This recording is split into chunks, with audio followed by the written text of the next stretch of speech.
एवढा बाईट त्याच्याकडून घे, एवढा बाईट राम वकीलला एवढा आता पॉईंट झाला ते ते देतील. थांब काय करू नको मॅडम गॅलरीत असेल नका ना. तर इकडे साकोलीमधून नाना पटोले हे निवडणुकीच्या रिंगणामध्ये उतरलेले आहेत. तर संजय शिरसाट आणि नाना पटोले यांनी आपला मतदानाचा हक्क बजावलेला आहे. संजय शिरसाट यांची मतदानानंतरची ही प्रतिक्रिया. आमच्या तर साईडला आहे बघा.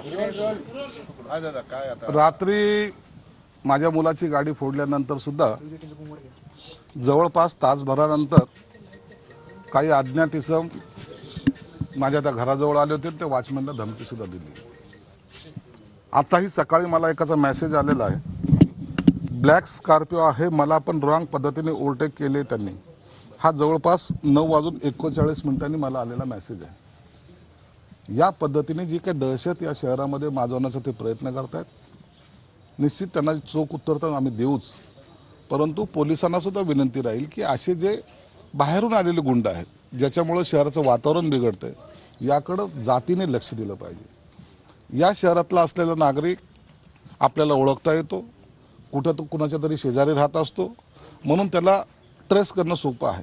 परंतु अज्ञात व्यक्ती जेव्हा एखाद्या ठिकाणी वावरतो, त्यावेळेला पोलिसांनी तातडीने त्याला ताब्यात घेऊन त्याला ह्या मतदान होईपर्यंत त्याला अडवलं पाहिजे किंवा त्याला लॉकअपमध्ये टाकलं पाहिजे, पोलीस स्टेशनला बसवलं पाहिजे आणि त्याची योग्य ती चौकशी केली पाहिजे.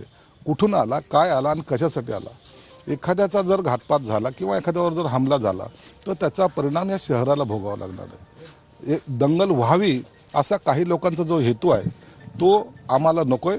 या शहरामध्ये जे शांततेने मतदान चाललंय त्याच पद्धतीने झालं पाहिजे. म्हणून मतदाराला आवाहन करेन, आपण लवकर घराच्या बाहेर निघा, मतदान करा, उत्स्फूर्तपणे मतदान करा आणि अशा गुंडगिरीला मोडून काढा. हल्ला झाला, धमकी आली, वहिनीला सुद्धा वोटिंग करायचा प्रयत्न केला गेला, याच्यामुळे काय परिणाम होतो होणार खच्चीकरण? तुम्ही सुरक्षेसाठी काय मागणी केली का स्पेशल? हे बघा, हा हल्ला जर झाला, सर्वसामान्य नागरिक असतो, त्याला त्याची भीती निश्चित वाटते. माझ्या मिसेसला सुद्धा ओव्हरटेक केलं, गाडीने ओव्हरटेक केलं गेलं. मुलगी आमचे सगळे एकटे फिरतात हे सर्वजण. म्हणून आज मला वाटतं पोलीस कमिशनरने काही गार्ड्स, लेडीज गार्ड त्यांना दिलेले आहेत आणि कोणतीही घटना घडली तर त्यासाठी पोलीस आम्हाला वाटतं प्रोटेक्शन आता देतील आणि योग्य तो कारवाई ते करतील. Okay, thank you. थँक्यू दादा. 2 मिनिटं फॅमिली फोटो, 2 मिनिटं प्लीज. तर संजय शिरसाट यांची ही प्रतिक्रिया आपण पाहिलेली आहे.